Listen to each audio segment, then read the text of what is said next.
all I want to say is, and I gotta say this because I don't like Kid Rock. You know what I'm saying? I think he's a racist piece of shit. That's me personally. If you don't, whatever the fuck. But I can't knock his hustle back in the day.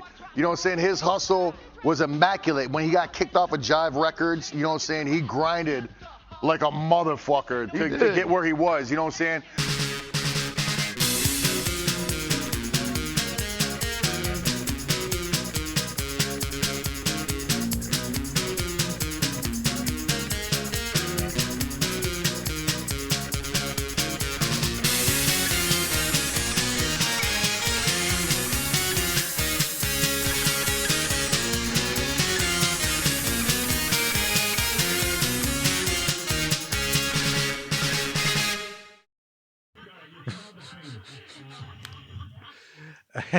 We've talked a couple times in the show about the decline of civilization. Yeah. And I don't think it started in the 2000s. I think this video is proof.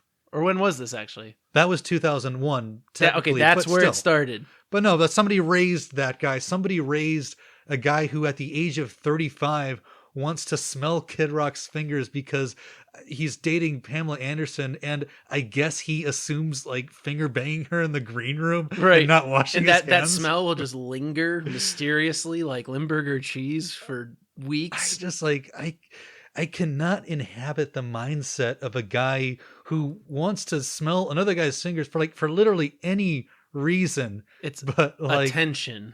That's the real reason. Like the attention that guy's father clearly wasn't giving him. Like my expectations for my son, they're not high, like that. But I expect more than that. Don't go to Howard Stern's studio in front of a national audience and ask to smell Kid Rock's finger, right? Because you want the scent of Pamela Anderson. Why not take that idea all the way? I mean, like if you really want to get this like secondhand, Pam Anderson pussy energy, Kid Rock is fucking Pamela Anderson, presumably. Why not just drop down and suck his dick? If we're going practicality here, modern times have taught me you could probably get in touch with Pam and just buy some of her panties or something. Be done with it. Scour her garbage, for several weeks. Yeah, because there's a whole industry, I don't know if you know this, of women selling their used panties to creepy, upset men. This is a real industry. Yeah, I believe it. And it gets really weird because they like purposely stink that shit up. Like the selling point is like, I didn't shower the whole week. I wore these. And the guys get apparently more into this based off that. Now I'm a pragmatist, and all I think of is all the fucking bacteria and sweat. Right? How much I don't want that. No, that's fucking gross. You're gonna get a disease, bro. Like, yeah. I mean, I'm not trying to fetish shame anybody. Me neither. But like, just don't take it public. Like, imagine if that guy's employer saw him doing that. Right, and I don't know, man. I don't get smelling a petri dish as a fetish, but that's just me. No, like let Kid Rock have Pam Anderson, and you fucking stick your fingers anywhere you want. And if you are a used panty buyer and you're listening to this show, I'm not trying to offend you. You're a valued listener. Watch us in like 8 weeks. We'll be like, this episode's sponsored by usedpanties.com. That's probably closer to our demographic, honestly. Okay. Welcome to Polishing Turds with Nick and Cal. This is a great place to start as any. I know, yeah. We just upset all the basement dwellers that listen to us. But as you know, my name is Nick. And I'm CAL to the D, ho. What? And this is the show where we take a deep dive into the wonderful world of bad music. All right, baby. Kid Rock, part 2. Yes. We're dealing with the one and only, the best in the Midwest, the Kid motherfucking Rock. We're just getting going on this guy. This is the one where we dive into the shit. The first one was a warm-up. First one's a warm-up. This episode, it's gonna get weird, and it's only gonna keep getting weirder as we go. But this one, I think, there's gonna be a lot of surprises for people, a lot of stuff that they probably don't really know as much about, and definitely was very fascinating for me to kind of unearth this like kind of hidden era of Kid Rock's career. Yeah, I didn't know any of this shit. I was one of the people that incorrectly assumed that Devil Without a Cause was his first album. Yeah. And I just figured he was this guy that appeared out of the ether. Mm-hmm. And as we dig into this, I'm realizing he had plenty of stories before he even got famous. Fuck yeah, dude. This is like the Midwestern version of, the Dirt, Motley Crue, that kind of a thing. And speaking of which, like, I just realized the other day, like, this is the only Midwestern artist we've ever covered on this show. That's messed up, man. It's sad. And I feel we've had a lot of artists from like the South and Florida in particular. Funny. Yeah, I guess does that mean that the Midwest has just historically made too good of music to make it on this show? There's no way that's true. You've met the people who live here. I think it's just been a systematic ignorance on our part. And I feel extra weight to make this a really good series to represent one of our own. All right. But anyway, let's get going. Now, when we last left off, the Kid had just released his major label debut only to be dropped months later, after a little guy named Vanilla Ice made the whole white rapper thing seem a bit uncool. Now, most of y'all know that the story doesn't end there, though. Kid Rock did eventually get another shot at the big time, but not until the late 90s, when Cal and I's young ears were graced with the sublime genius of Ba with the Ba and Cowboy and I Am the Bull God. Fucking shit. My order goes, Mozart, Chopin, Kid Rock. Okay, but what happened in between these years when he dropped his major label debut and Devil Without a Cause in 98? Well, rather than giving up and getting a real job after he got dropped, Kid Rock just stayed in Detroit. He put out independent records and overall just continued to grind like a motherfucker. During this period, he also refined his sound from the straightforward hip-hop into a more distinctive blend of rap, rock, and funk. Meanwhile, his live act grew into an over-the-top carnival of entertainment. Indeed, it was in these difficult but creative years that Kid Rock as we know him today was truly born. And so in this episode, we're going to be talking about a lot of music that was kind of independently pressed and kind of distributed in the Detroit area mostly. And as a result of that, a lot of it isn't available on streaming platforms today. And I think that's kind of sad because I will say that this music from this period is probably my favorite music of the entire Kid Rock catalog. I'm not going to say it's like great. I'm not going to like go around recommending this to my friends, but like in terms of just like something that you can like, smoke some weed and put on and it'll be fun and silly in a way that like isn't that offensive to the ear. Like I feel like this is probably the best representation of what Kid Rock can bring to the table as an artist. I am in the same boat. I think he took what worked in that first album and kind of, I'm going to use the word matured. Matured it a little bit. Tiny baby steps. Well, as you'll see why I have to be careful with words like that when talking about Kid Rock. No, but like it's musically, it is more sophisticated than what you heard on the last record. There's a lot more going on. It's interesting, and it sounds more like him than anything we heard in the first episode. I would compare this. I'll hit you guys with a Pokemon reference. It's the first episode was when he was a Caterpie. Yeah. Do you remember what I'm talking about? Yep. These two albums are when he's in the chrysalis phase. He's a metapod. Okay. And it's like, it sucks the most, but stick with him and he'll level up into a Butterfree, which we all know is an amazing Pokemon. Dig it. And I should mention that if you're aware, Cal, of the album The History of Rock, that one came out after Devil Without a Cause. This is the one with American Badass on it, and we'll talk about that one in due time. But so that album he put out after he became famous, and what he did was he re-recorded or remixed a lot of the tracks from this period.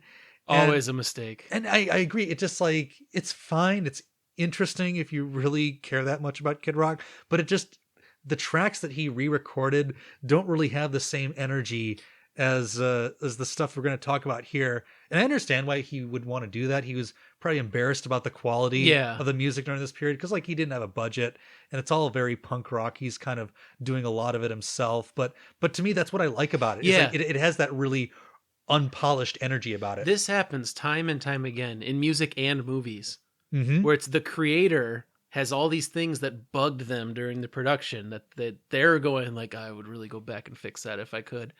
And anyone who's consuming this as art and like likes the personality, so to speak, of that movie or that album. Yeah. It's always like when you go back and change it, it's like, no. You fucked up like this X factor that I loved about this. Yeah. It's just like some of these art pieces just are a living document and like they take on a life and an energy of their own once you put it out into the ether. Yep. And it's really hard to recreate that, especially when you have so much perspective and your sense of music has changed and your style has changed. And even in this case, his voice has changed by the time, we get into the present. Yeah. I bring them up a lot. It's just coincidence. I swear to God, but Megadeth did this. Yeah. Oh, if God. you go listen to what's on Amazon Music right now or any streaming service you use, those are the remasters and they're travesties. Yeah, because he recorded all the vocals, didn't he? Yes, and he had lost a bunch of the original vocal tracks. So the guy, 45-year-old Dave, re-records stuff he did in the 80s. Yeah, and it's a nightmare. It's horrible. It didn't work out the way it worked out for Taylor Swift. No. Dave's version is not the version you want. He was never a great singer in the first place. Then you add all the years of drug abuse, the decade. Yeah, it was just terrible. Yeah. So if you really want to spend like $250 to $1,000 on a CD from the 90s that's been passed, between like 10 different truckers, it's worth it. Then go out and find the Polyfuse method on Discogs. But otherwise, YouTube is going to be the only place you're going to find a lot of this music. And thank God YouTube exists. Otherwise, I don't know if we would have been able to do this episode. The show. Yeah, right. Actually, yeah, you're right about that. Okay, so I want to start off by just kind of bringing us back to like where Kid Rock is. So like he just got dropped by Jive Records. Like it was a really cool thing. Like he got signed when he was 17. He gets all this advance money. He's touring with Ice Cube. He thinks he's going to be like hot shit. And then like a year later, it just all poof, it's all gone. And he's pretty much back to like living with his parents and back to square one. You might think like that kind of sucks for him, but I thought about this, in comparison to our Black Eyed Peas series, so they had a lot of like false starts too on their road to becoming famous. But in their case, all three of those guys came from poverty and they saw musical success as like literally their only escape route. And like, so they always were driven by that fear that they would become nothing if they didn't make it, on the microphone. Yeah. But Kid Rock doesn't really have that, does he? No. So I did start, as I said in the first episode, I would start trying to like think out the psyche of Kid Rock. Mm-hmm. And I think he is just 100% purely motivated by, I need to be famous. I need to be the coolest person in the room I walk into at all times. And that's it. It's not about money. I think you're right, Cal. I think it's tempting to see him as a grifter for money, but I don't. He's a grifter for fame and notoriety. He just wants his name to be something. I absolutely agree with you, Cal. So I dug up a few quotes that kind of maybe flesh out this idea. One is from a guy named Bob Ebling. He was Kid Rock's audio engineer and a one-time roommate. And he says, quote, "He was motivated by fame. I've worked with 5 or 6 pretty big stars, and there's a certain archetype personality that just needs to be famous. He talked about it in ways that didn't even make sense to me. He relished it." That's kind of what you were just saying, Cal, is like he just innately has this hole that can only be filled by getting recognized on the street or getting the at concerts, It's easy for me to recognize. I think when I was young, I had a little bit of this. Yeah. I did not have it to the degree where I actively changed my life to make it happen. Or took the enormous risks that made that possible. But I can understand the mindset of like, I need to be talked about. Yes. And that's the same for even guys who drink like shoe polish on YouTube. Yeah, or TikTok totally. now. But yeah, he's got whatever that is. He's got it. And then there's another like a slightly more complex dimension to this that. I'll share you this quote from Kid Rock himself. He said at one point that I knew that making it on my own and having my dad be proud of me would be the ultimate freedom. But then why wouldn't you just take the job at the dealership?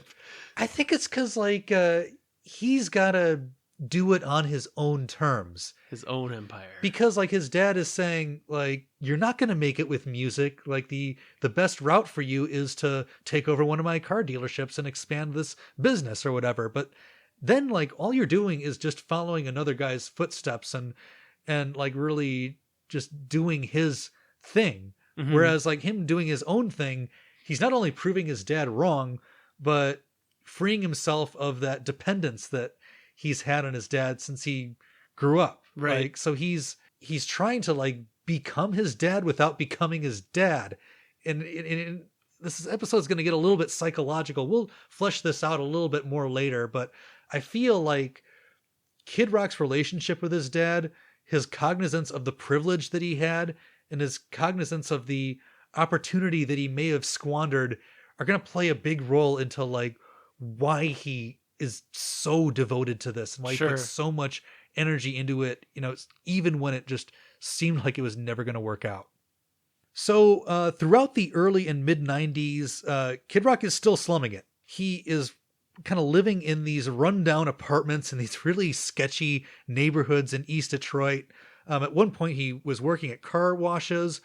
He was also slinging rocks, selling crack by his own admission, whatever it took to pay the bills. But he never lost sight of fame as that ultimate goal.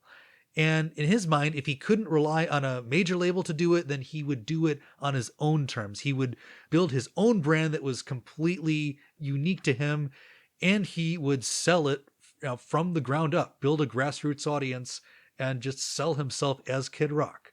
Because after all, if it's marketed right, you'll buy it. I'm just trying to picture buying crack from a young Kid Rock.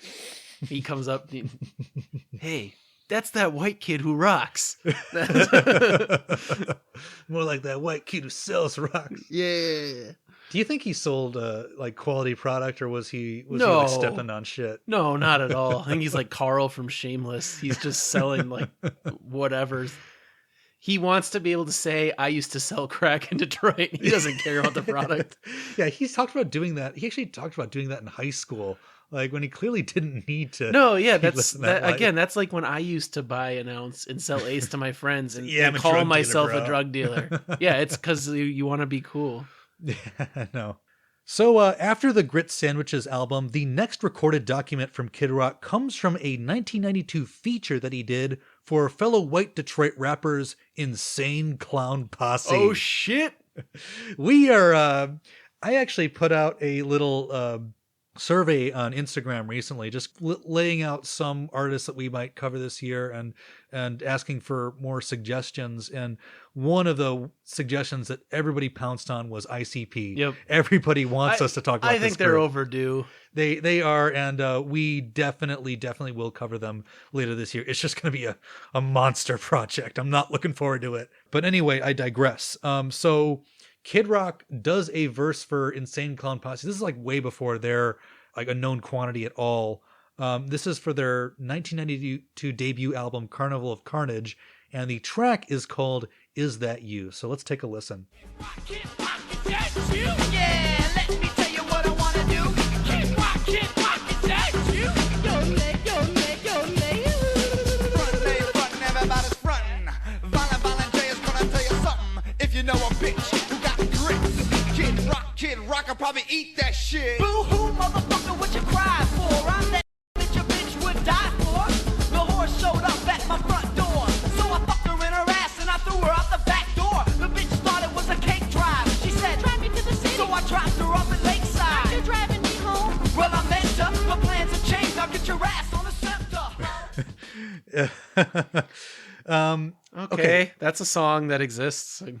So you guys may have noticed that I had to like cut out a tiny bit of that sample, and that is because unfortunately Kid Rock in this studio booth with two other white rappers decides that he can say the N-word on his song.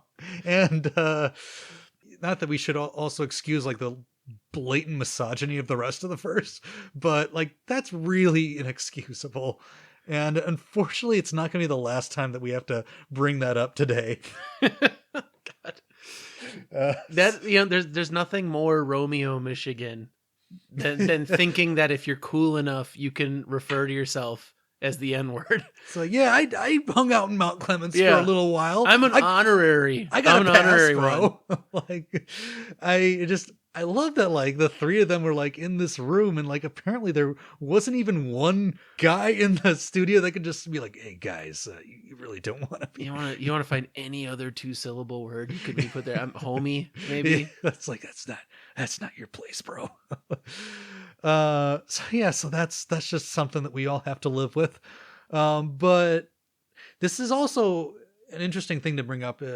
Kid Rock's relationship with Insane Clown Posse, because other than just both being like two really cringy like douchebags from Detroit, it's actually going to play a role in this story, because in spite of this track, like apparently they were tight for that moment in time, but sort of after that happens, as the years go on, ICP is going to kind of blow up in this Detroit underground music scene, and Kid Rock's going to be kind of lagging behind.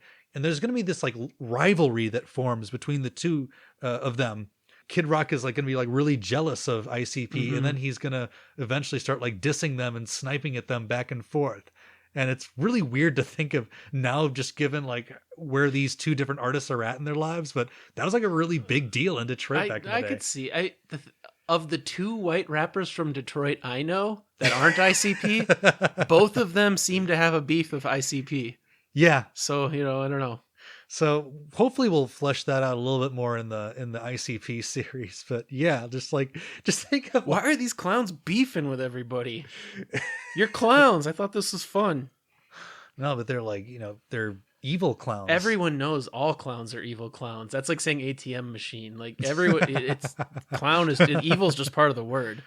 Yeah. But nevertheless, like just imagine being Kid Rock, and I don't know, like maybe you're an engineer like Cal, and you are up for a promotion, and the guy who gets it over you is the guy who drinks Faygo and dresses up in clown makeup every day, and all of his like proposals have like massive flaws that violate all kinds of regulations, and he's still getting a promotion. Like that's how Kid Rock's feeling. He plays golf with the boss, so that's why he... Yeah. This is one of the very few moments going to be like, poor Kid Rock. All right. It would not be long before Kid Rock went back to releasing his own material. In 1993, he signed with a small label called Continuum Records, and through that label released his second album, The Polyfuse Method. Did you get to listen to any of this one, Cal? I did. He should have called it the Beastie Boys method.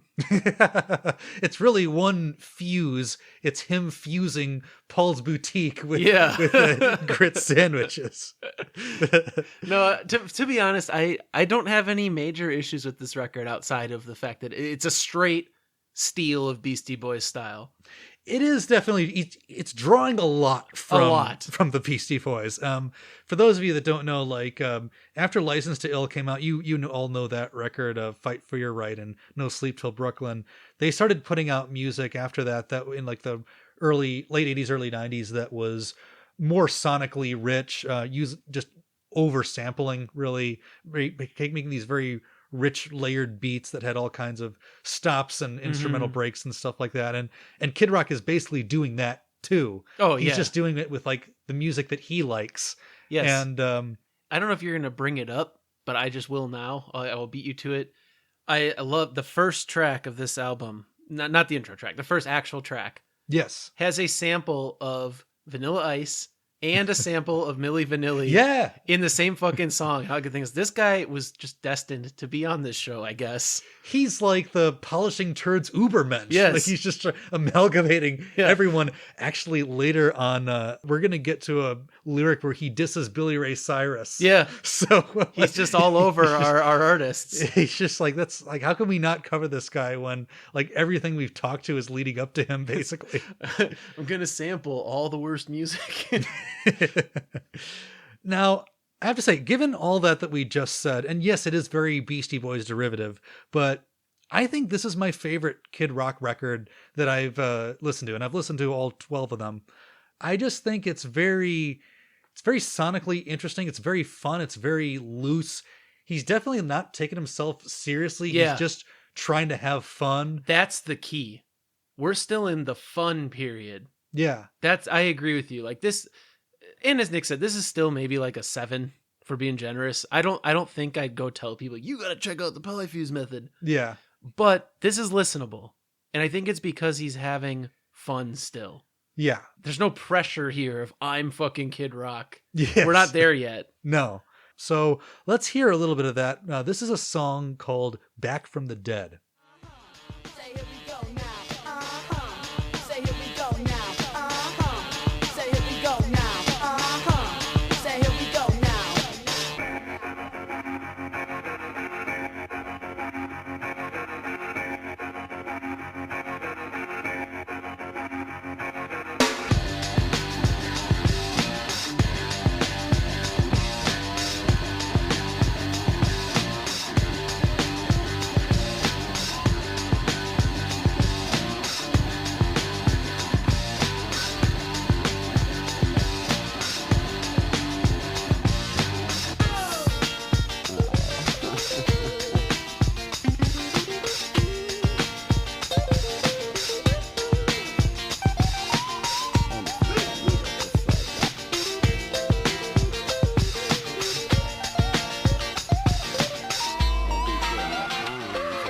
Back from the dead, second LP, here we go. Coming at you from the ROMEO. Pistol packed with the crew of 5 slimmies. Hat turned back, get some airwalk jimmies. Never slacking, hoes I be macking. Not whacked, I don't try to act black when I came at you from the outskirts. Bag of weed in the pocket of my sweatshirt. Bone to the bone, to the bad, to the bad, to the bone. And bumping out my revolt. Hit bound from the Motown Allen. Fuck a 40, I drink it by the gallon. And you don't stop. And you don't stop. And you don't stop. Tell them where you got started, baby. I started out in Mount Clemens as a DJ. Parties getting drunk on a Sunday. Sweet in the heat to a beat. I rock to the. Yeah. So I don't know. It's you notice that like there's like a very long instrumental break in that song. So like, which you didn't really have on the first record. The first record was everything was very verse, chorus, verse. But he's just like, he's really just like doing whatever he wants to do. Like he knows he's not going to get sued being on this like tiny little indie label. So he samples like everybody on this album. He samples like the Doors and Pink Floyd and like just literally just like having some fucking fun. Yep, I agree. I have no problems with this album. He also takes a few pot shots at his old record label. For instance, like at some point on that song, he says, "My first LP wasn't pushed for shit, so Jive Records, you can suck a fat dick." I just love how often I've heard that exact rhyme. Yeah. Why do so many rappers think shit rhymes with dick? It doesn't really. Like, And you think about all the words that rhyme with dick, you know. well, and I think I get it. They're going fast. Like the I is in the same place. So if you say it right, you can kind of make it sound like it rhymes, but Yeah, like, not really. I don't know. Kid Rock just kind of does his own thing. Like you'll see a lot of instances where he just rhymes like one word with the same word. Oh God. But Yeah, smoking funny things and trying different things. Yes, Yeah, we'll get yeah. into that. Yeah, so- further down the line. yeah, so he's not always a lyrical genius, but I don't know, fun stuff. Check out the polyfuse method on YouTube or whatever the fuck. If you're that bored. if you're that bored. So around this time, like he's still putting out his music and kind of working these odd jobs. And eventually he takes a job as a janitor at a Detroit music studio called the White Room. Now, most of the time when you hear that somebody gets a job as a janitor, you don't think to yourself, oh, that is a major step forward for this person.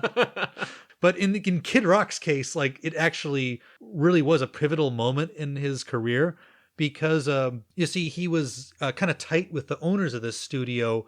And as part of his compensation for working there, he got to use the studio for free kind of after hours. So a lot of times he'd be like in the booth fucking around until like 5 a.m. just doing his music. And that affords him the opportunity to like kind of try new things, learn how, different mixing boards work and stuff like that. And like just by hanging around there, he's developing a lot of these symbiotic relationships with the other studio musicians that come in. Like, this is apparently more of a rock and roll oriented studio, and he's a hip hop guy.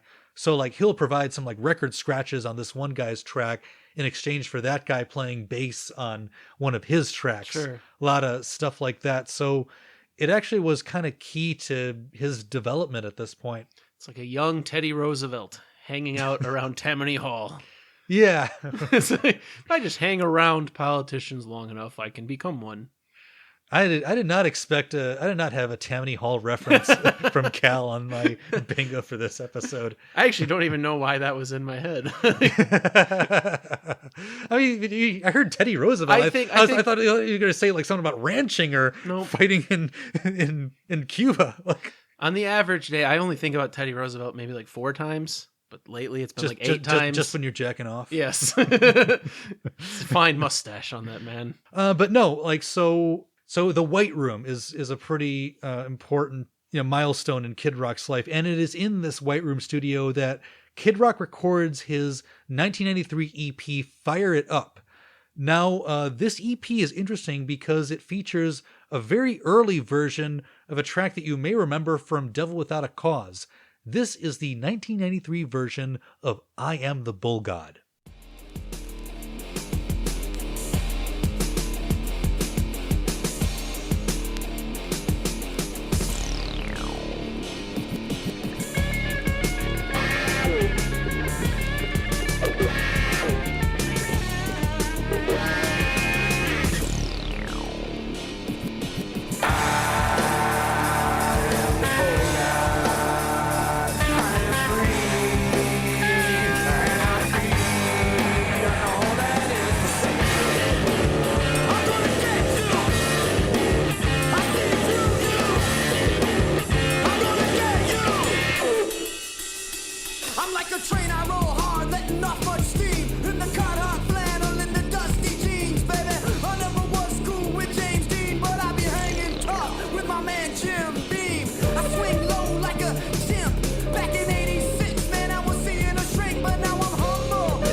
Yeah.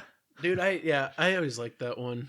That is I think unironically my favorite Kid Rock track. And it's one of the few that like I'm not kind of embarrassed to I think it aged pretty good. Yeah, it's actually a lot of the music from this period has like a very druggy quality to it, and that's probably, I think this is like the peak of that, because like he's doing a lot of like acid and mushrooms around this time, and like you kind of hear bits of that in that his music. Song in particular, I think, really does capture that feeling when you're in your like early 20s and you're still invincible. Yeah, and you go out and I'm just thinking of a scenario. You're out with your friends and you got like a cabin rented or something, and you're just doing drugs and you're feeling really good, and you're free, and you're early enough in your life that you're not thinking about your fucking mortgage or anything like that. Yeah. You know, that song feels like that. And I will give credit where it's due. Like, he actually nailed the atmosphere he was going for on that one. Yeah. Even if the lyrics don't always make sense, like, I've always loved, back in 86, I was seeing a shrink, but now I'm humble and I can only think about New Orleans and those jumbo shrimp. Where does that come? It's a very specialized form of therapy. Every time you're upset, just turn your mind to shrimp. Just think about the jumbo shrimp. I don't know. I don't know. It's fun. All right, Cal. Now you were asking me off air where the name Bull God comes from. Yes, I am very curious. And now I'm ready to tell you. So I am the Bull God. All right. Are you familiar with the band Monster Magnet? Yes. Yeah. They're like kind of like this like 90s stoner metal band. Maybe more stoner rock than stoner metal. I was to say, I think a metal purist would tell you that's not metal. Yeah, okay. But like kind of they're kind of they make very druggy music. Yeah. And it's like very kind of Hawkwind influenced. I love Monster Magnet. I think they're awesome. But so apparently Kid Rock was like tripping, he says, on Robitussin, and he woke up the next morning and stared at the cover of a Monster Magnet album. Now, on all the Monster Magnet album covers, they have this like kind of like bull character that they call the Bull God. I didn't even know that that's what they called it, but it's called the Bull God apparently. Okay, so he was tripping and staring at a Monster Magnet album, and he's like, "I am the Bull God." he has literally taken everything from another artist. Yeah, I just find it impressive that in this case it was Monster Magnet. You know your guys' logo? I'm that. And it's my song now. We're going to get into so many examples in later episodes of how he just like straight appropriated someone else's shit. You know, Kid Rock may be the only person in American history who is equally guilty of cultural appropriation against both white and black people. He's an equal opportunity offender. Yeah. Well, I was waiting for a good chance to drop this line. This might be it. He realized at some point, I'm not going to make it pretending to be poor and black. Yeah. I need to just pretend to be poor. that's where he's at now. No, actually, I didn't grow up in a housing project. I grew up in a double wide. Yeah. Yeah, that's the trailer. So actually kind of speaking to that a little bit, on the B side of Fire It Up is a cover of a Hank Williams Jr. song, the song A Country Boy Can Survive. And it's not that good, honestly, but this is really the first like concrete example or maybe a foreshadowing of where Kid Rock is eventually going to go. He's clearly past doing like just hip hop. He's got these other influences and ideas that he wants to express and make a part of himself somehow. Sure. All right. Now, one of my favorite parts of any artist's story is what I like to call the hustling stage. The part where they just go around town busting their ass, doing whatever it takes to spread their music. And that's exactly what Kid Rock did in Detroit during the early to mid 90s. And I gotta say this, whatever you think of his music, Kid Rock is a pretty brilliant salesman. And I think it was really during these years that he kind of honed that talent. So I want to like just kind of talk about some of the things he was doing to try and establish himself during this period. So he's like constantly trying to meet the right people, right? Like, so he's showing up at record stores. He's always like dropping off his flyers for his concerts, tickets for his concerts. And whenever he met anybody from the music industry, like in whatever way they were connected, he would always try to pepper them with questions like where do I get records pressed? Like, who do I talk to get booked at this venue? Like, he's always just trying to like make the most of whatever interaction he had or whatever knowledge he could just extract from people. This is like the old school power of networking that like actually I'm going to age myself that we're always picking on the newest generation entering the workforce about is they have zero capacity to do this. Yeah. Well, so I know to you and me, this story, even to us, this is kind of like, man, that's impressive. That's hard to do. Yeah. It's gotten even more alien as time has gone on. People just don't do this shit anymore. No, it's because the way that you get information in today's day and age is you look it up on your phone. Yeah. You look it up online. But Kid Rock didn't have that. Like, there's no how-to manuals for anything he's doing. So he has to rely on people. And it's kind of interesting that like he's doing it in Detroit. Like obviously Detroit's a huge music town, and like there's a lot of people around that could help him, but not as much as like in like LA or New York or any even like Nashville, any place like that.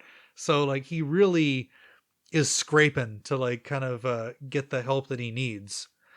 In terms of like the actual customer outreach side of it, one thing he starts doing is he shows up at high schools, just parks his car in the parking lot, and he hands out his demos to like the kids in the lot. Hey kids, I got what you need. Drugs? No, demo tapes. Like maybe he's selling that too. Like, but Yeah. Oh, look, if you want this weed, you got to take this demo tape. Oh, and by the way, I don't advise anyone try this today. This is clearly something that was a lot more possible in the 90s. You know, where just like, approaching random children. where you could just be at a school. Like you didn't have nowadays you walk into any kind of school, you have to have like 7 forms of ID and a kid enrolled at that school. Yeah. Back in the day, you could just I'm taking biology class today. Let's go down to Lincoln South High School, and I'm just gonna plot myself right there.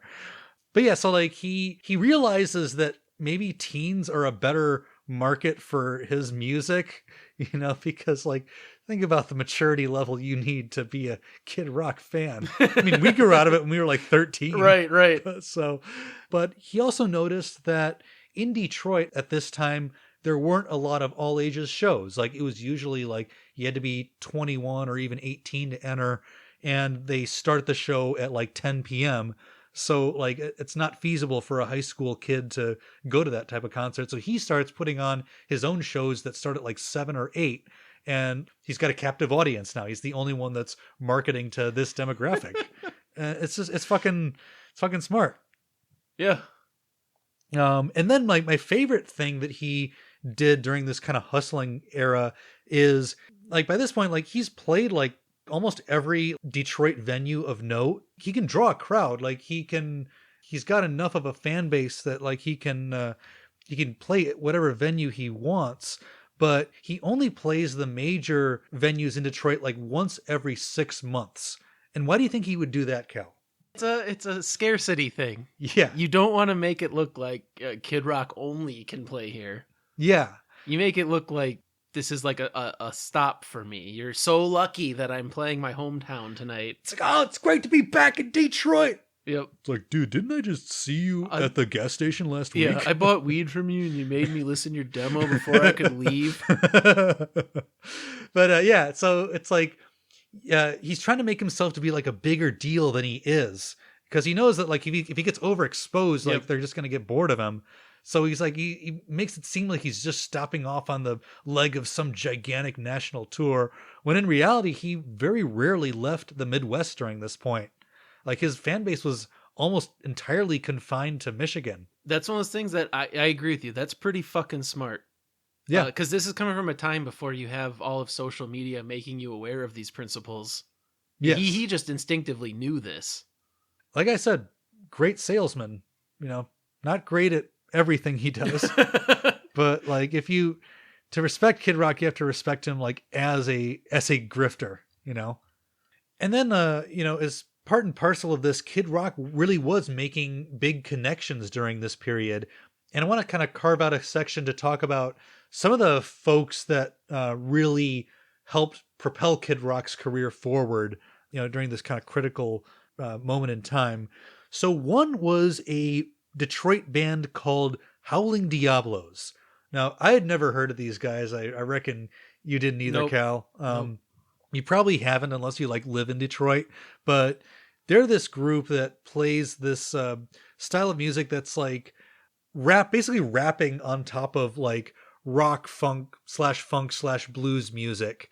They kind of took it at the reverse angle that Kid Rock did. Like Kid Rock started with rap and then incorporated more rock into it. And it seems like what Howling Diablos were after is like they're just a blues band that has a guy rapping. But it's actually pretty good music. So I want to give you a little bit of a sample of what Howling Diablos sounded like.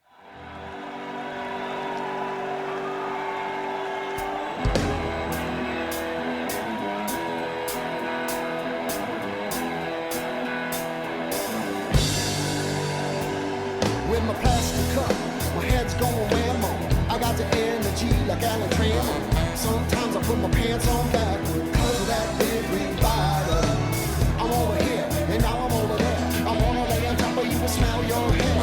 I throw the microphone against the wall because of that big green bottle. I got no secrets and that's the truth. I'm laying in the park and I'm getting real loose. Screaming right up at the stars because of that big green bottle. Oh, and it goes and it goes and it goes and it goes like this. Oh, and it goes like this. I'm a high hippie, yes I. Very interesting. Yeah. No, it's fun stuff. I think in the next episode, it will be very obvious that Kid Rock interacted with these people. Yes. So like these guys were really tight with Kid Rock, and it was apparently through them that Kid Rock got the idea to not just rap in front of a DJ, but to rap in front of an actual backing band, because that's what Howling Diablos was doing. And also, like, you know, the Beastie Boys were technically doing this too, and we already know he was stealing from the Beastie Boys, but I think Howling Diablos were the ones that like gave him like an actual blueprint of how this could work in a live setting. And supposedly, like, he borrowed a lot of ideas for his live show based on what they were doing. One difference is Beastie Boys were doing it with like punk rock. Mm-hmm. They were doing a live band, but I think it was a different style they're drawing from. Yeah. This Diablos is very clearly where he got some of his country and blues stuff from. Yes, absolutely. Definitely. You're gonna, even on the next album that we're going to talk about, like, he's incorporating a lot more like funk into his sound, and that I think the Diablos were a big part of that. And then another guy that we have to talk about is a guy named Matthew Schaefer, aka Uncle Cracker. Uncle Cracker. You got anything to say about this dude? No, this is just one of those weird memories floating through my brain of this dude and his stupid fucking song, and me vaguely thinking, like, can you be called Uncle Cracker? Apparently this guy thought it worked for this guy, apparently. So he had one hit that I am aware of. That was everyone knows Follow Me. Yeah. Yeah. We're going to talk about this guy maybe a little bit in the next episode, but if you hang around an Applebee's long enough, you'll probably hear Follow Me on the soundtrack. So it was a huge hit, and it sucks, and it sucked. The rest of his music kind of sucks too. If he was more interesting, he'd maybe get an episode. But yeah, so he started out as Kid Rock's DJ, and he actually became like his songwriting partner over time. He actually co-wrote a lot of the songs on Devil Without a Cause. Man, so he used some of his best material on Kid Rock's album. Well, if your best includes, you know, shit like Bullet yeah, to I know. what does that say? But hey, he could have been a Nickelback if he tried hard enough. So yeah, but and also if you ever watch any live Kid Rock footage from like the late 90s, early 2000s, like Uncle Cracker's like clearly a big part of it. Like he's the guy that like hypes up the crowd before Kid Rock even enters the stage. Like he definitely seems like he's like the leader of the band, which is forgot to mention they're called the Twisted Brown Trucker Band, kind of like Kid Rock's version of the E Street Band or Crazy Horses, the Twisted Brown Truckers, which I've never like really understood that name. Like, right. Are they twisted like psychologically and brown, even though like only one of them is a person of color and they're truckers? Or were they like twisted so hard that they became brown? Like, I don't know what that name means. The trucks are brown. Oh, they are truckers for brown trucks. They drive twisted brown trucks. Oh, it's like I agree. Of all the colors to land on to name like a group, yeah, like brown is probably one you should avoid. It's like, hi, I'm Uncle Cracker of the Twisted Brown Truckers Band. Do you want to go out with me? But anyway, there's one last guy that we have to talk about that fits into this whole equation, and it's probably the most famous guy, of Kid Rock's early partners, and that, of course, is Joseph Michael Kaleha, aka Joe C. Joe C. me, 3'9" with a 10-foot dick. What do you remember about Joe C, Cal? That he had the fourth track on Devil Without a Cause. Joe C gets a verse. It's actually the third track. Oh shit! God damn it! Yeah, I out-nerded you. And that little man crushes it. Yes. No, it's Joe to the C, ho. I still know every lyric to that. I know, too. dude. We could sit and do it. And I'm embarrassed. We shouldn't do it. No. DM us if you really need to see Make that an Insta reel. Yeah. Okay. So Joe C, he, for anyone that doesn't know, he is a short person. He was 3'9", and he had the appearance of a small child, even though he was a grown man.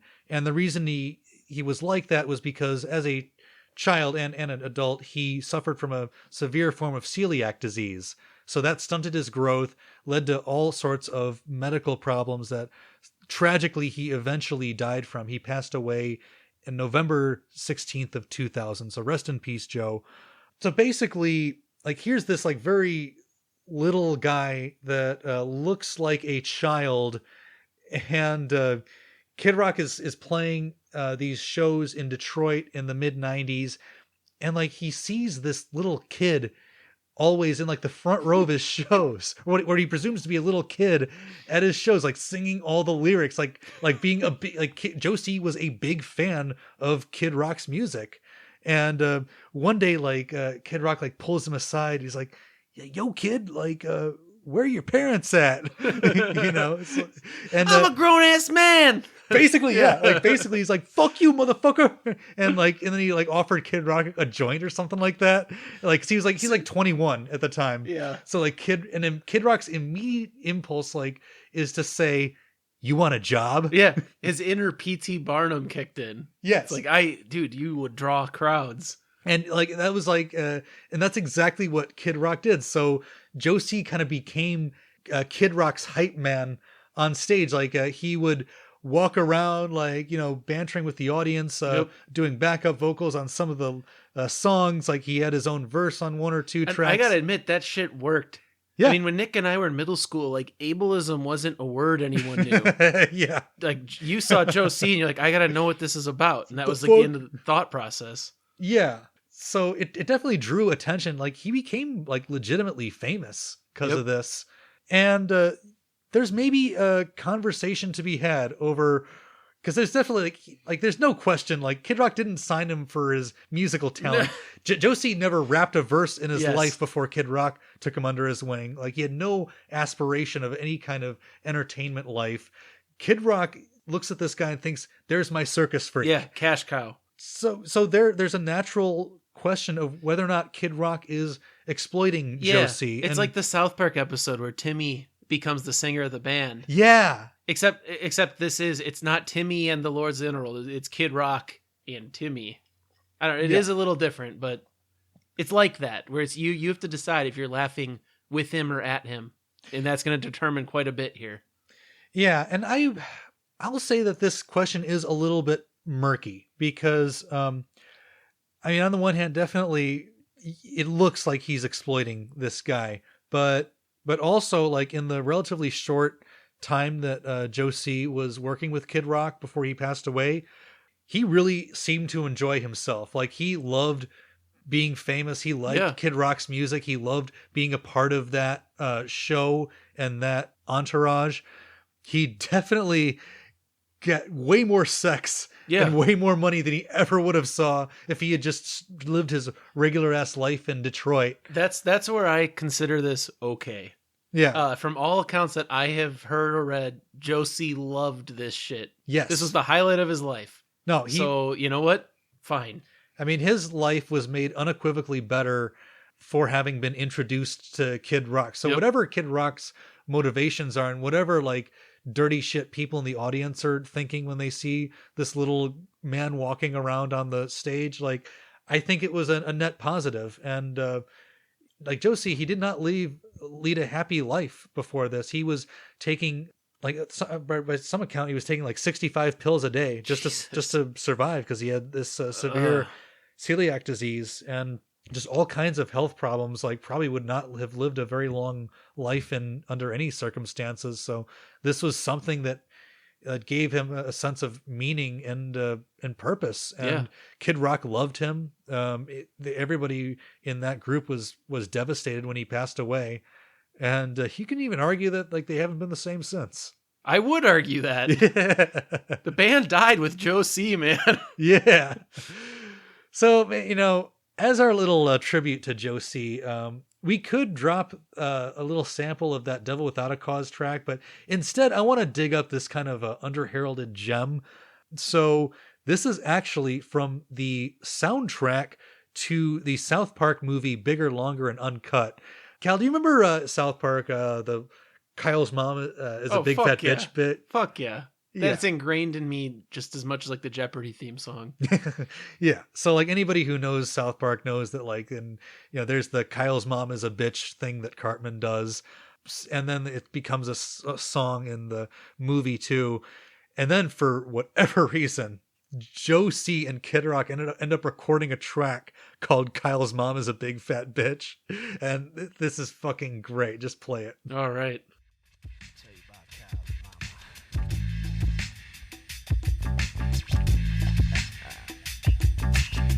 Straight out of Taylor, Joey C.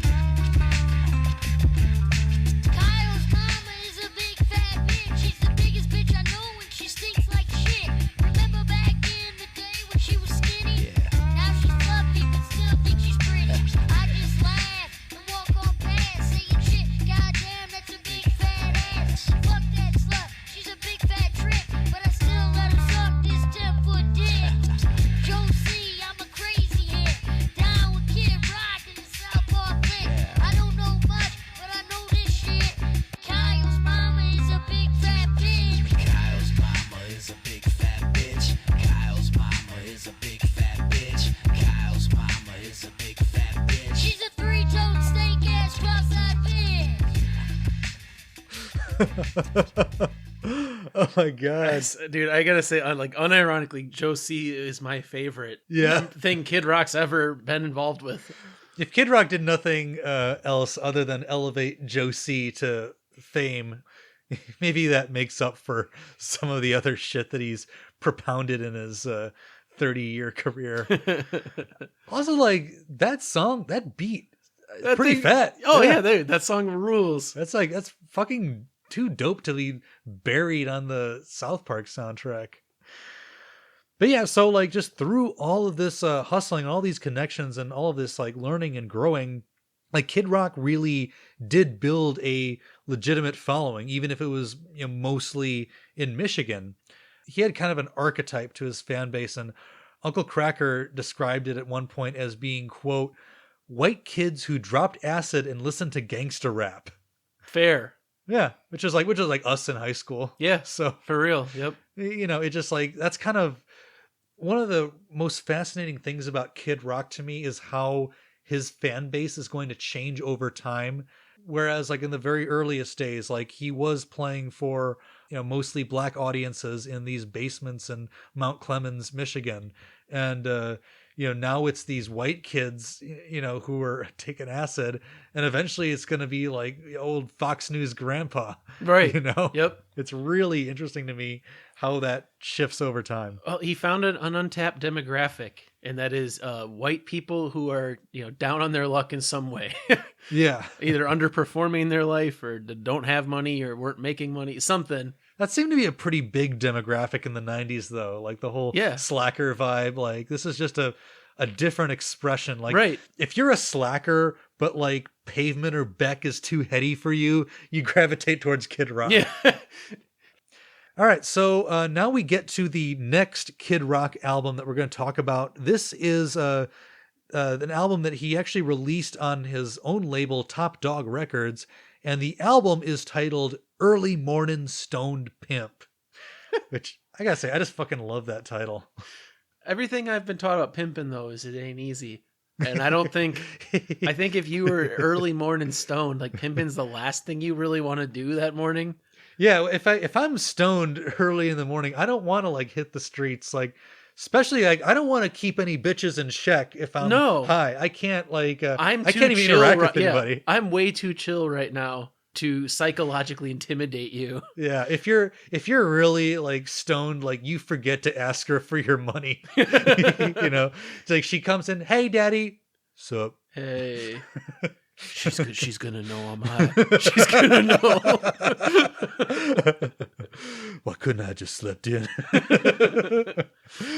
But no, yeah. So this album, it kind of continues the trend of Kid Rock moving away from straight rap and incorporating like more of different styles into his sound. And to me, this album is probably like the funkiest album that he's ever made.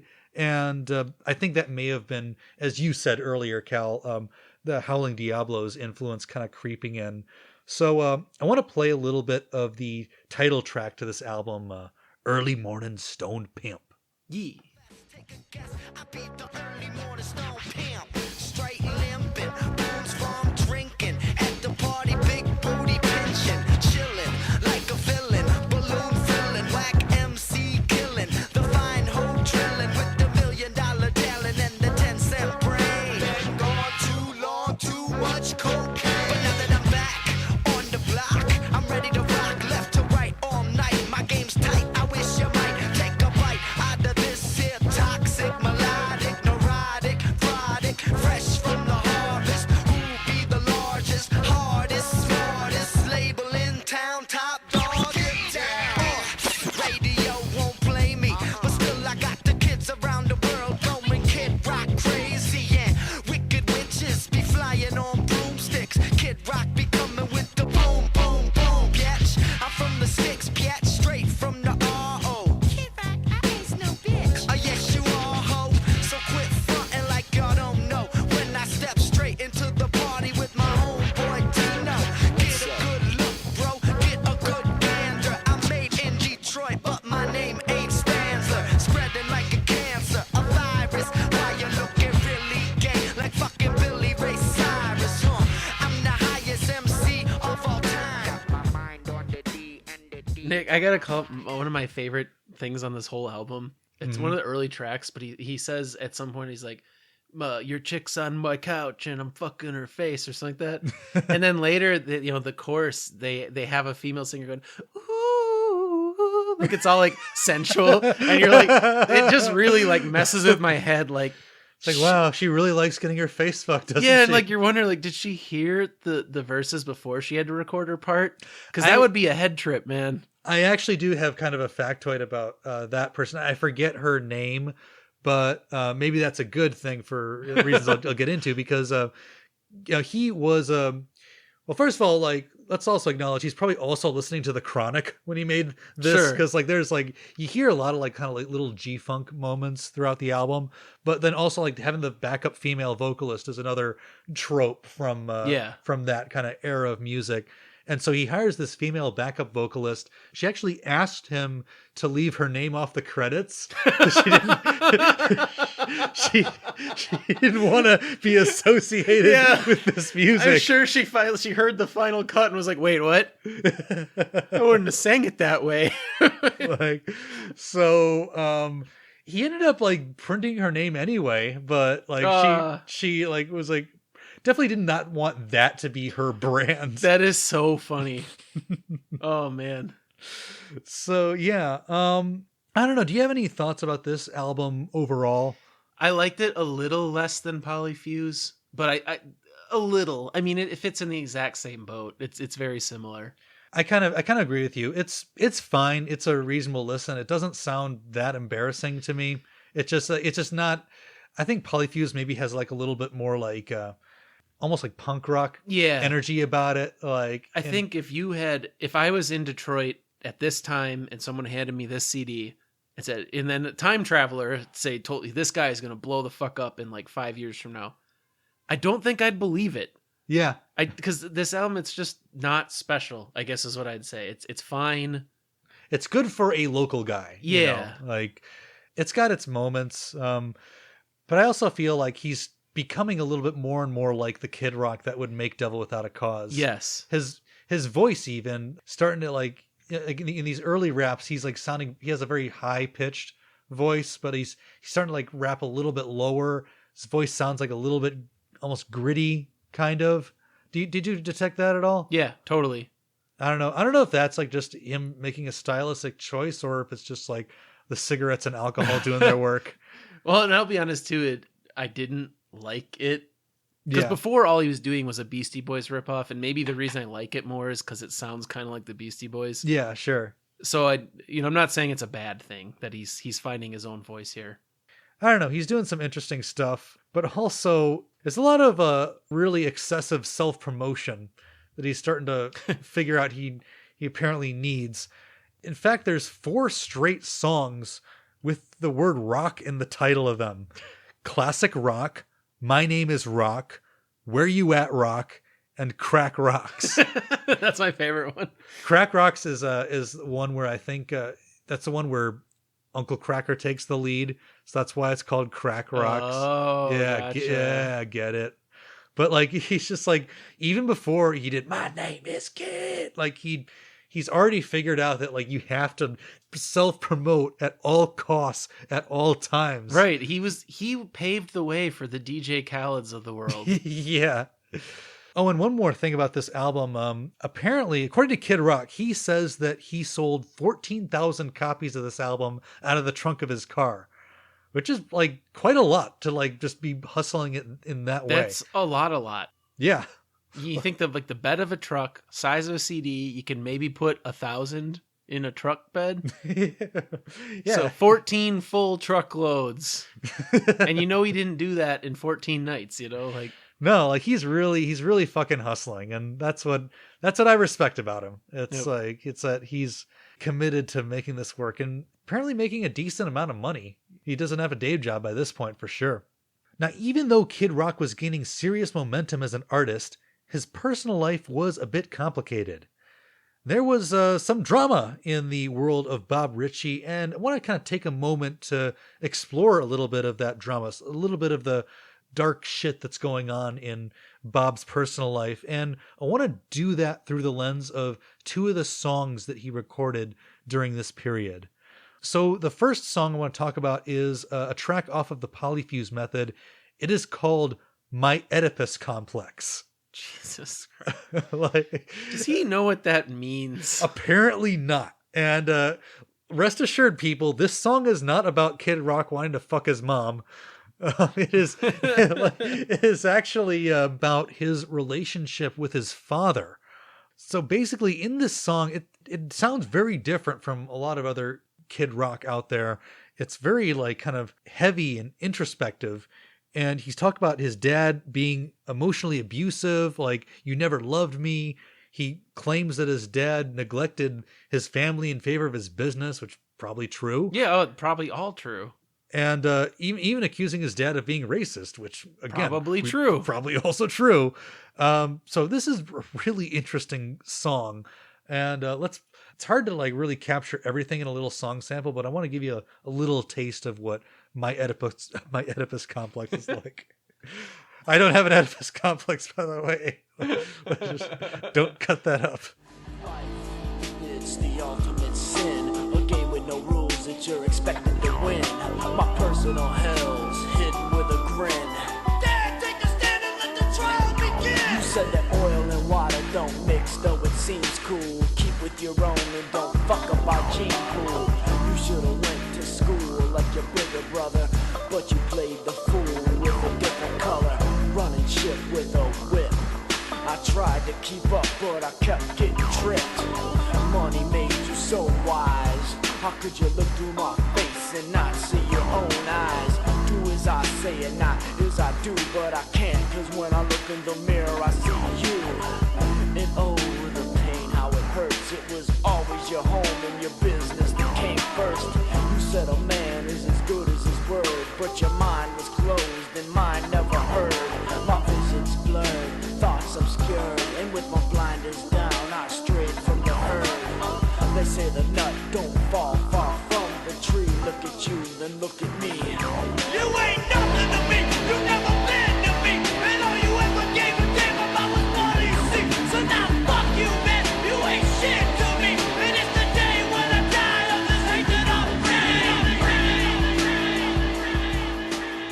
Yeah. That right there, I think, is the most honest Kid Rock has been or will ever be in a song. I kind of agree with you, Cal. Like it's all product after this. I mean, I'm not used to thinking of Kid Rock as someone that's even interesting from a lyrical perspective outside of like when he just says something really dumb, but he's really kind of tearing into some wounds here. And it's like almost like you're listening to a tape of somebody's therapy session. Yeah. So yeah, he says like, you never loved me. You never held me tight. Instead, you shook me like a fist to wake me up at night. You know, and then later on, like he gets into like the racism bit because, you know, Kid Rock is hanging with black people, dating black people. He says, you said that oil and water don't mix, though it seems cool. Keep with your own, don't fuck up our gene pool. I gotta wonder if his dad ever heard this and if he did what he thought about it. Yeah, I don't know, man. It's hard to say. It's definitely an anomaly in the Kid Rock catalog. Yeah, and it shows that like he's really kind of digging deeper into his music and starting to realize that his music can be more than just bragging about his pimping, you know. You know, it's sad though that he realized it for exactly one track. Yeah. And then on top of that, he kind of like fucked the whole thing up by naming it what he named it. I know, it's like, was there one guy who actually read Greek literature that could have like told him? Yeah, like, that's what I say. There's nobody in his life who's like, I don't think that means what you think it means. Do you want everyone to think you fuck your mom?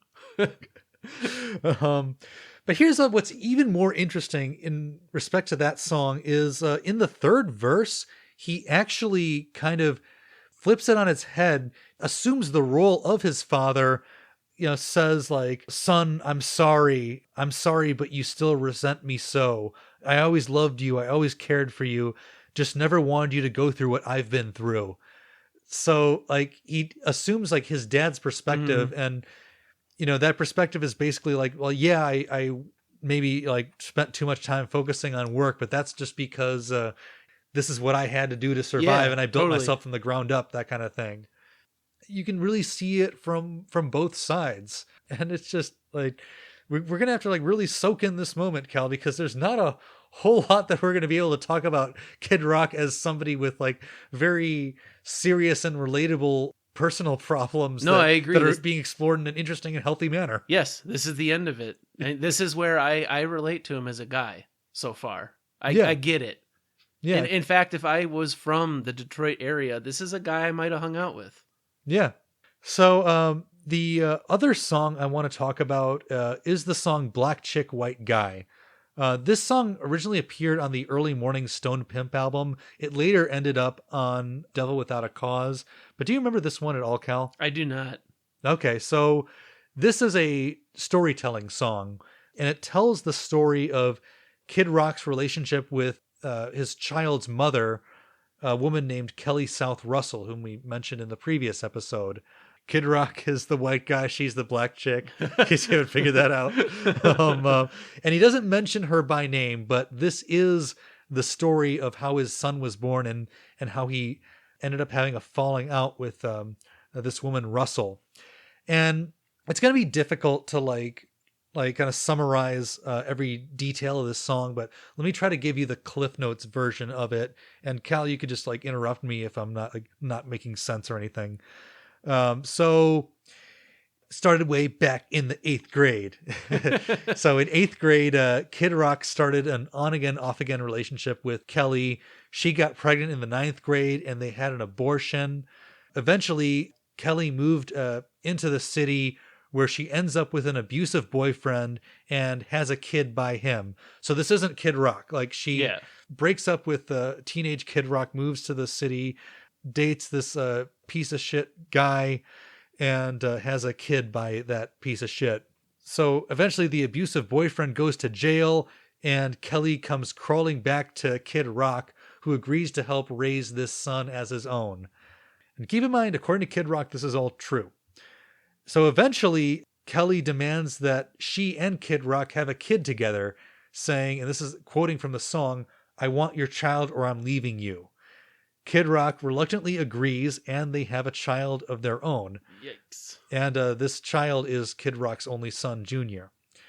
And then later on, Kelly starts cheating on Kid Rock. She gets pregnant, but doesn't know who the father is. And then when Kid Rock finally finds out the kid isn't his, he, quote, kicks that bitch to the curb. And then he retakes custody of his one biological son. And they, according to this song, live happily ever after. True modern American romance. I mean, there's a lot of people out there who have fucked up situations like this, and lots of people end up, totally. In very complex relationships of all types. Well, and we're kind of culturally taught from rom-coms and stuff like that. If someone says something like, I want your child or I'm leaving. Yeah. That's romantic. That's not a red flag of fuck, then leave. Yeah. Like, we can't raise a kid if we're already having this kind of fight. Yeah. So this song, the way the song is presented, it's not very complimentary towards the black chick, Kelly. He, talks about how she grew up in an alcoholic home, flat out calls her a slut at one point. Although even by Kid Rock's own admission within the song, he talks about how the white guy in the song is touring with his band and getting a lot of girls on the side. But then when she cheats on him, she's a slut. So a little hypocritical there. But yeah, this song is problematic in a lot of different ways.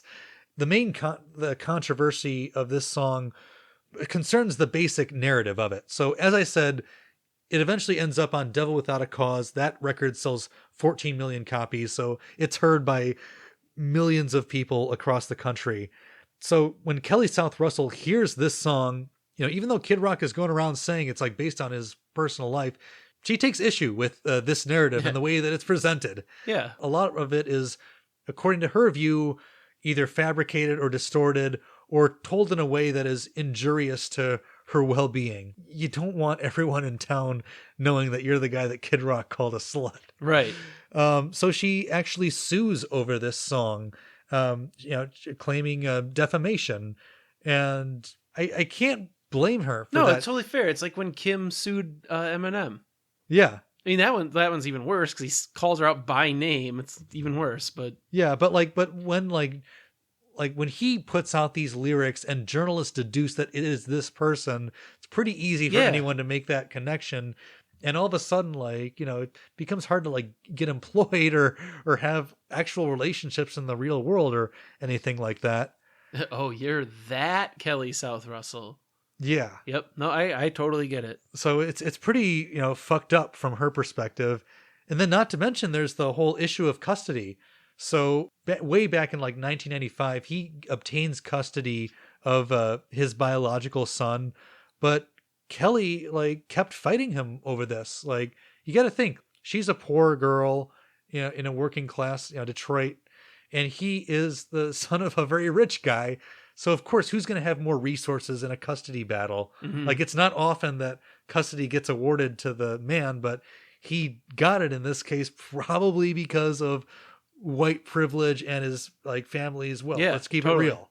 So she kept fighting him in court, and eventually in October of 2000 she won partial custody in exchange for child support that she had to pay.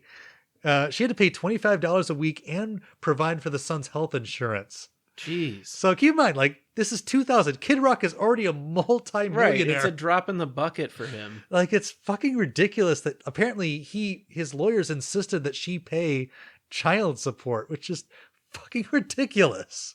So yeah, the song itself deals with a very messy and complicated relationship, and the actual story behind it is even more messy and more complicated.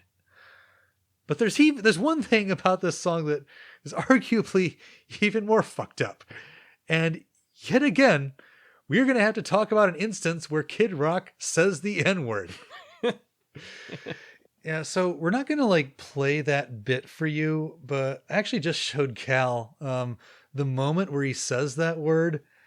And I think it's even worse than the thing he did in the ICP track, because the context makes it even worse. He's trying to just use it like a normal noun. Yeah. Like you would say, hey, there's a squirrel. Yeah, but you can't do that with that word. No, he's not trying to use it as a signifier of how street he is.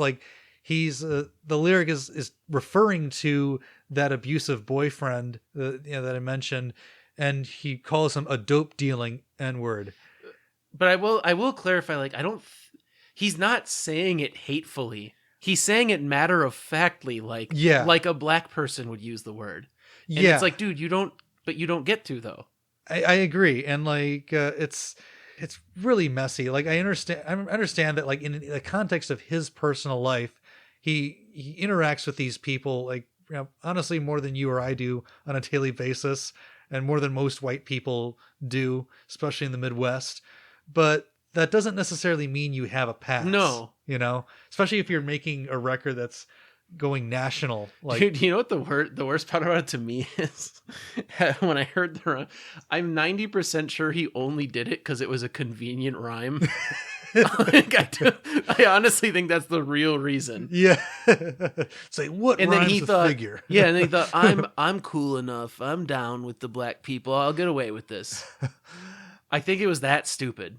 But thankfully, as far as I can tell, he stopped saying the N-word after the 90s. So someone must have gotten his ear. Now he says it in secret with his friends. Yeah. And it is hateful.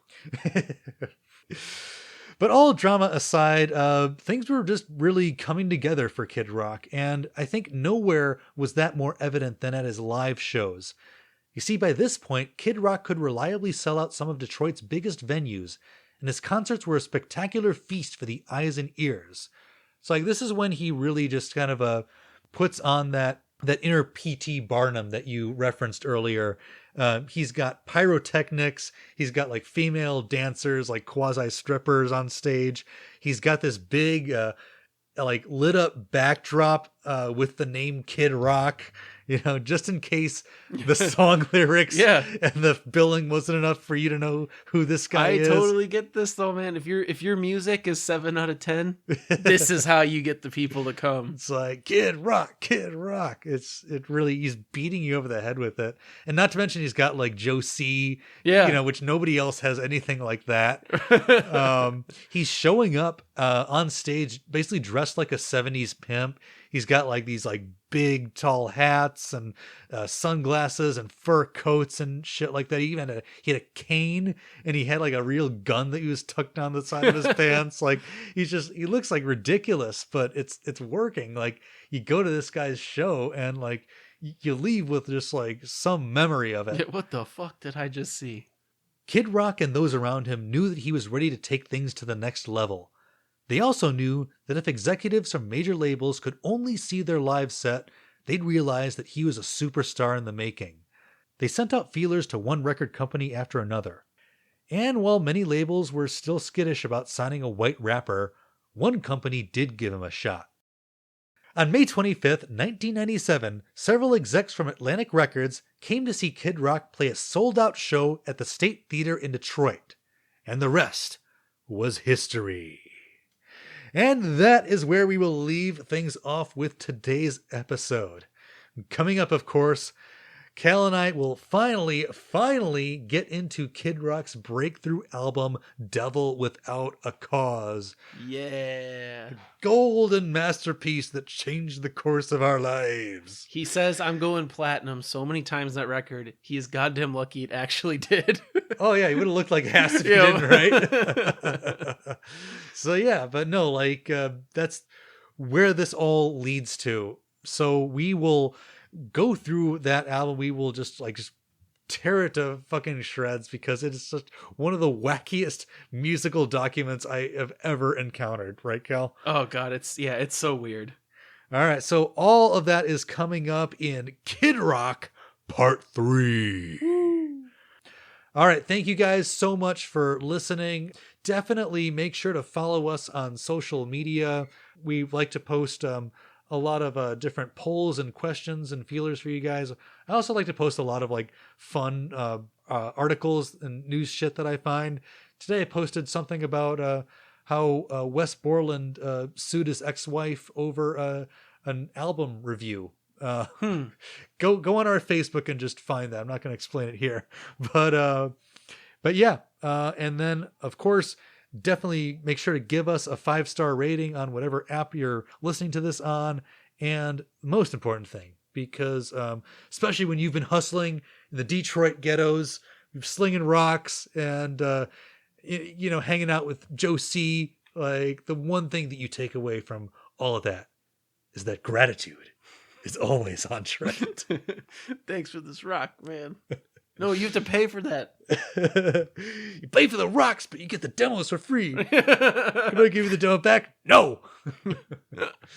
All right. See you later, motherfuckers.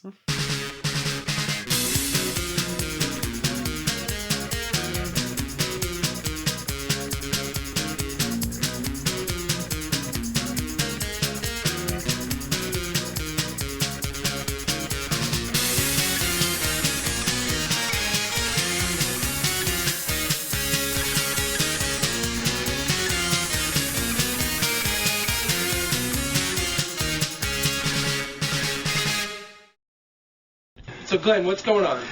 What's going on, man? I'm telling you, I'm coming down to smell Kid Rock's fingers. I want to see.